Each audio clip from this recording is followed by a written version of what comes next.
Hello दोस्तों, अगर हम 90s के सबसे बेहतर एक्शन मूवीज़ का एक लिस्ट बनाएं तो सबसे ऊपर मेरे ख्याल से एक ही मूवी सबके ख्याल में आएगा और वो है 1999 में रिलीज़ हुई Keanu Reeves star the matrix.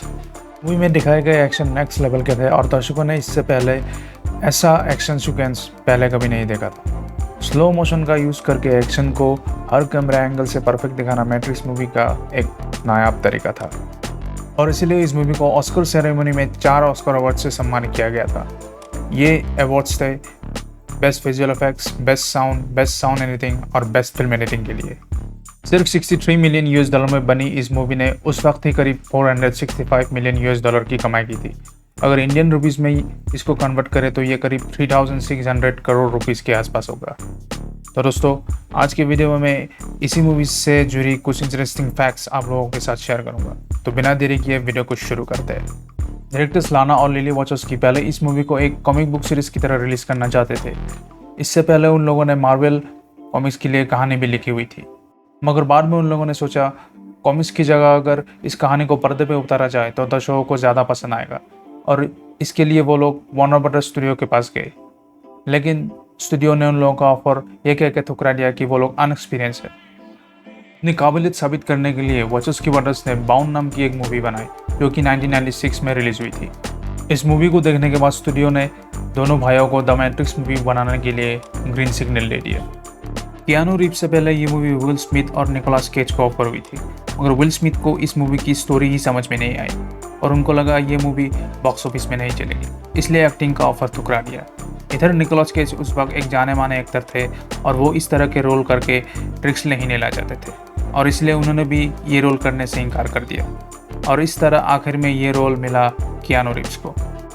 Movie के लीड एक्ट्रेस रोल के लिए पहले जाडा पिंकेट स्मिथ को कंसिडर किया गया जो कि विल स्मिथ की वाइफ थे और उन्होंने कियानू के साथ स्क्रीन टेस्ट भी दिया, मगर डायरेक्टर्स को उनके बीच की केमिस्ट्री कुछ खास नहीं लगी और बाद में ये रोल ऑफर हुआ कैरी एनिमोस को हम आज तक ट्रिनिटी के नाम से जानते हैं। ही नहीं, मॉर्फियस का रोल भी सैमुअल एल जैक्सन को ऑफर हुआ था। उनके मरना करने के बाद ही इस रोल को निभाया था लॉरेंस फिशबर्न ने। डायरेक्टर्स ने पूरी मूवी बनाने के लिए $60 मिलियन की मांग की थी, मगर स्टूडियो रिस्क नहीं लेना चाहती थी और इसलिए पहले सिर्फ $10 मिलियन उन लोगों के हाथों में थमा दिए। ये पूरा पैसा डायरेक्टर्स ने ट्रिनिटी के एंट्री सीन में ही खर्च कर डाले और स्टूडियो को ये सीन बाद में दिखाया गया। प्रोड्यूसर एक्शन सीक्वेंस देख के काफ़ी प्रभावित हुए और इसके बाद वो लोग बाकी अमाउंट देने के लिए राज़ी हो गए। मूवी के एक्शन डायरेक्टर थे यूएन यूपिंग जो कि हांगकांग बेस्ड एक मार्शल आर्टिस्ट थे।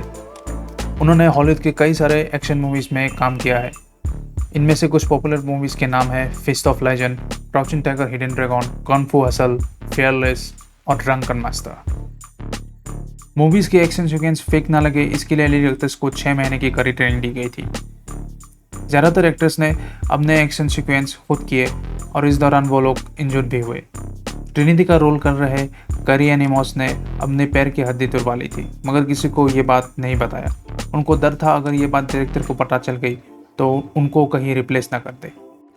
नियो और ट्रिनिटी के साथ फिल्माए गए लॉबी शूटआउट सीन को पूरा करने में पूरे 10 दिन लग गए थे, मगर अब फिल्म देखोगे तो ये सीन सिर्फ 3 मिनट का ही है।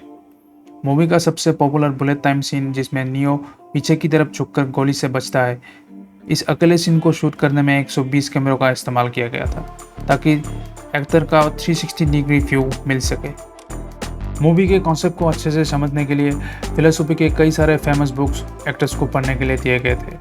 मूवी में भी आप देखोगे नियो के अपार्टमेंट में कई सारे फिक्शनल बुक्स भरे पड़े हैं, जैसे कि Alice and Wonderland, Homer's Odyssey और कार्ल मार्क्स के कई सारे फिलोसॉफिकल बुक्स। मॉर्फियस को बचाने के लिए नियो ने जो मिनीगन का यूज़ किया था वो असली था, जो कि 1 मिनट में करीब 3000 राउंड फायर करने में सक्षम है और जिस हेलीकॉप्टर में बैठ के नियो ने फायरिंग की थी वो जगह ऑस्ट्रेलिया में स्थित है, जहाँ हेलीकॉप्टर उड़ाना मना है, मगर मूवी के लिए उन लोगों को अथॉरिटी से खास छूट मिली हुई थी। इस मूवी में कियानू रीव्स के स्टंट डबल का काम किया था चैड स्टेल्स्की ने। इन्हीं के साथ मिलकर रीव्स ने बाद में जॉन विक सीरीज़ बनाई जो कि हॉलीवुड के one of the best action series में से एक है। इस सीरीज़ के बारे में भी मैं आप लोगों को दूसरी वीडियो में ज़रूर बताऊंगा। मूवी की एक और ख़ास बात है इसमें यूज़ किए गए डिजिटल कंप्यूटर कोड्स जिन्हें ग्रीन रेन कहा गया है। असल में ये कोई कंप्यूटर कोड्स नहीं थे बल्कि जापानीज लैंग्वेज के कुछ शब्द थे और कुछ नंबर जिनको उल्टा करके दिखाया गया था। ये आइडिया आया था मूवी के प्रोडक्शन डिजाइनर सिमन वाइटली को। जब उन्होंने अपने घर में अपने वाइफ के जापानीज रेसिपी बुक को देखा था। कियानू रीव्स मूवी के प्रोडक्शन से पहले ही नेक इंजरी से जूझ रहे थे और उनके पैर इंजरी के कारण पैरालाइज भी हो चुके थे, मगर फिर भी उन्होंने शूटिंग चालू रखा और उनसे जितना हो सके किया। एक्शन डायरेक्टर ने इसी वजह से उनके लिए ज़्यादा किक करने वाले सीन मूवी में नहीं रखे। आप देख सकते हैं पूरी मूवी में उन्होंने एक्शन सीन के दौरान पैरों से ज़्यादा हाथ का इस्तेमाल किया था।